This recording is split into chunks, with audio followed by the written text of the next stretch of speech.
TV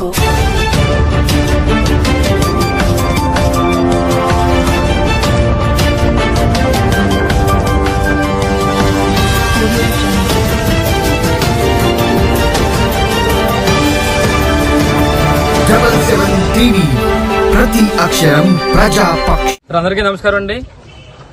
మరి ఈరోజు నాతవరం మండలంలో గ్రామాల్లో ఉన్న ముఖ్య నాయకులందరితో కూడా కలిసి మరి ఏ విధంగా కార్యాచరణ చేయాలని దాని మీద ఇప్పటికే సమావేశాలు వారిని కలిసి మాట్లాడడం జరిగింది. అయితే ముఖ్యంగా చూస్తే ఈరోజు ప్రతి ఒక్కరు కూడా గౌరవ ముఖ్యమంత్రి వైఎస్ జగన్మోహన్ రెడ్డి గారి నాయకత్వాన్ని కోరుకుంటున్నారు. రేపు రాబోయే రోజుల్లో కూడా జగన్ గారు ఉంటేనే అందరికీ సంక్షేమ పథకాలు వస్తాయి, ప్రతి ఒక్కరు కూడా మరి లబ్ధి పొందొచ్చు, కులాల మతాల సంబంధం లేకుండా పార్టీల సంబంధం లేకుండా అని చెప్పి ప్రతి ఒక్కరు కూడా జగన్మోహన్ రెడ్డి గారి నాయకత్వాన్ని కోరుకోవడం జరుగుతుంది.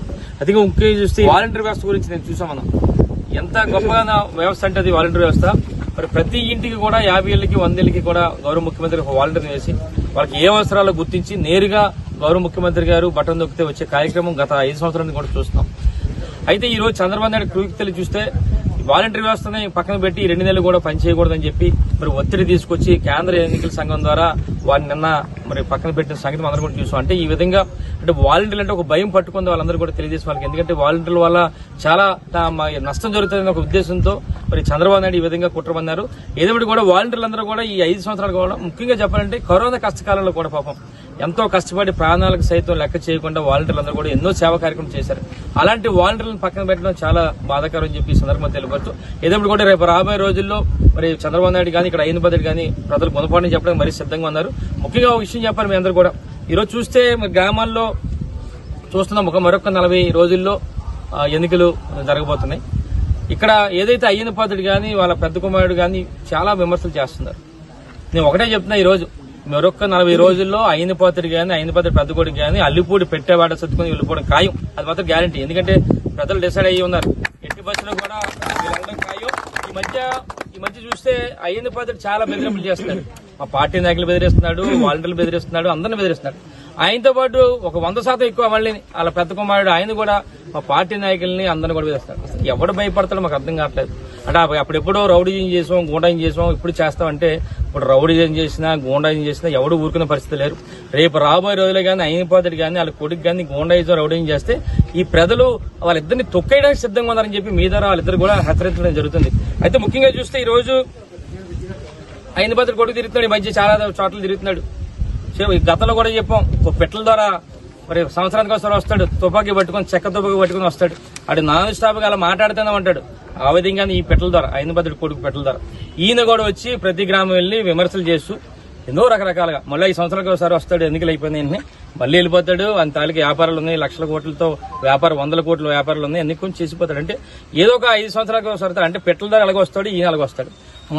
మొన్న కూడా చెప్పాం, మన గౌరవ ముఖ్యమంత్రి గారిని మరి చాలా విమర్శలు చేస్తున్నాడు మరి అయిన పాత్రుడు. అందులో మొన్న ఒక విమర్శ ఏమన్నాడంటే మా నాయకుడిని పుట్టుడని కూడా విమర్శించాడు. మొన్న కూడా చెప్పాం, మరి బాబు అయిన పాత్రుడిని ఒకసారి ఎవరైనా విమర్శించేటప్పుడు ఒకసారి మనం విమర్శ చేసాం, మనల్ని కూడా విమర్శలు చేస్తారేమో ఒక ఆలోచించి చేయాలని చెప్పాం. మరి పొట్టోడు అన్నావు నువ్వు, సరే మరి మీ ఇంట్లో నీ పెద్ద కొడుకు మరుగుజ్జోడు కాదని చెప్పి అడుగుతా.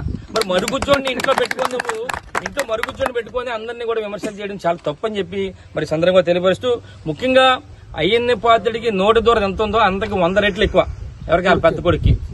ఒక ఉదాహరణ చెప్తాను. ఈ రోజు మెగాస్టార్ చిరంజీవి గారు అంటే ప్రతి ఒక్కరికి కూడా అభిమానం. ఒక కాపు సామాజిక వర్గానికి కాకుండా అన్ని కులాలకు, మతాలకు, అన్ని వర్గాలకు, అన్ని రంగాల గారు కూడా సినిమా పరంగా మెగాస్టార్ చిరంజీవి గారు అంటే ఎంతో అభిమానం. అలాంటి చిరంజీవి గారినే ఈడేమన్నాడు చేశా 2009లో ప్రజారాజ్యం పెట్టిన దౌర్భాగ్యుడు చిరంజీవి అన్న నోటి దురుసుతో మాట్లాడిన ఈ దౌర్భాగ్యుడు ఈ అయ్యన పాత్రుడు పెద్ద కొడుకు. అంటే ఈ విధంగా నోటి దూరం ఎంత ఉందో మీ ద్వారా మరి ప్రజలందరూ కూడా తెలుసుకోవాలని చెప్పి అంటున్నాను.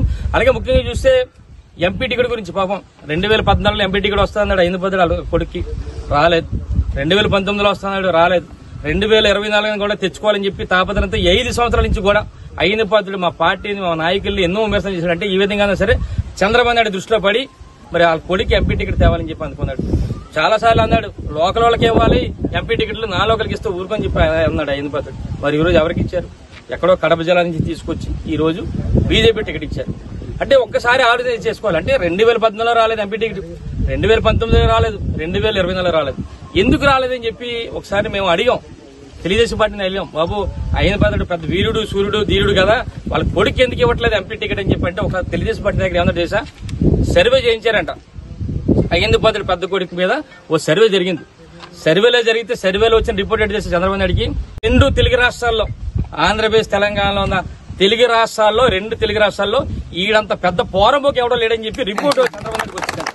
దాని మీద ఇది ఇవ్వట్లేదు, 2024 కాదు 2029 కాదు, ఇది అలాగే ఆశ పెట్టుకోవడం కానీ ఏ టికెట్ కూడా రాదని చెప్పి సందర్భంగా తెలియపరుస్తూ మరి నిజంగా చెప్పాలి ఈ రోజు దోపిడీల గురించి మాట్లాడతాడు అయిన 10 గంటల కొడుకు కానీ. తెలుగుదేశం పార్టీ అధికారులు ఉన్నప్పుడు ఈ ప్రాంతంలో రంగురాలు దోపిడీలు ఎంత చేశారో ప్రజలకు తెలుసు. లాటరైట్ ద్వారా ఎన్ని కోట్ల రూపాయలు చేశారో ప్రజలకు తెలుసు. 100ల కోట్ల రూపాయలు ఈ రోజు సంపాదించుకొని వీరు మమ్మల్ని విమర్శించడం చాలా విడ్డూరంగా ఉందని చెప్పి మీ ద్వారా తెలియపరచడం జరుగుతుంది. ఇంకోటి ఏంటంటే అయిన పాత్రుడు మమ్మల్ని అంటాడు రేకుల షెడ్ వేసుకున్నాడు ఎమ్మెల్యే, అడికి ఏమీ లేదు రేకుల షెడ్ అంటాడు. నిజమే, నాకు డబ్బులు లేవు. మరి అయిన పాత్రులాగా టిట్కో ఇల్లుకి సుమారుగా ఆ కాంట్రాక్ట్ ను బెదిరించి 10 కోట్ల రూపాయల దగ్గర ఆడితో ఇల్లు కట్టించుకున్నాడు అయిన పాత్రుడు. మరి ఆ విధంగా దోపిడీలు దౌర్జన్యాలు మా దగ్గర లేవు. మరి మీ ద్వారా ఈ నియోజక ప్రజలు చెప్తున్నాను, 10 కోట్ల రూపాయలతో ఇల్లు కట్టాడంటే టిట్కో గృహాలు దండుకొని వాళ్ళ కాంట్రాక్ట్ బెదిరించి కొట్టుకున్న సంగతి మరి మీ ద్వారా తెలియపరచడం జరుగుతుంది. ఇంకోటి ఏంటంటే ఈ రోజు చూస్తున్నాడు అయిన పాత్రుడు ప్రతి గ్రామం వెళ్తున్నాడు, నాకు 60 సంవత్సరాలు వచ్చాయి ఇదే చివరి అవకాశం అంటాడు. 2014లో అదే అన్నాడు, 2019లో అన్నాడు, ఇప్పుడు 2020 అంటే సానుభూతి పొందాలి ప్రజల దగ్గర, ఇదే చివరి అవకాశం అంటే ఓట్లు వస్తాయని చెప్పి అనుకుంటున్నాడు. మరి నీకు 60 సంవత్సరాలు వచ్చాయన్నా కదా, ఎందుకు మరి ఆగొచ్చు కదా, ఇంట్లో కూర్చొని ఏమన్నా పోటీ చేయొచ్చు కదా, ఎందుకంతా నువ్వు తాపత్రయపడుతున్నావు అని చెప్పి సందర్భం తెలియపరుస్తూ అంటే ఎన్ని సానుభూతి చెప్పినా సరే ప్రజలు నమ్మే పరిస్థితి లేరని చెప్పి సందర్భం తెలియపరుస్తూ ఒకటే నిర్ణయం తీసుకున్నారు ఈ రోజు ప్రజలందరూ కూడా. ఎక్కడా పార్టీలు చూడకుండా రాజకీయాలు చూడకుండా గౌరవ ముఖ్యమంత్రికి అందరికీ సంక్షేమ పథకాలు అందిస్తున్నారు. ఈ రోజు నియోజకవర్గంలో 100% మహిళలందరూ కూడా పార్టీలతో సంబంధం లేకుండా జగన్మోహన్ గారి నాయకత్వాన్ని కోరుకున్నారు. జగన్మోహన్ గారు ఒకటే చెప్పారు, ఈ రోజు మీ ఇంట్లో మంచి జరిగి ఉంటేనే నాకు సపోర్ట్ చేయండి అని చెప్పి గౌరవ ముఖ్యమంత్రి గారు. అందుకని దాని ప్రకారం ఈ రోజు నర్సీపట్నం నియోజకవర్గంలో రేపు రాబోయే రోజుల్లో మా పార్టీ నాయకులందరూ కూడా కష్టపడి పనిచేస్తారు. ఎట్టి పరిస్థితుల్లో కూడా 30,000 పైగా మెజారిటీతో ఇక్కడ వైఎస్ఆర్ కాంగ్రెస్ పార్టీ జెండా ఎగరేస్తామని చెప్పి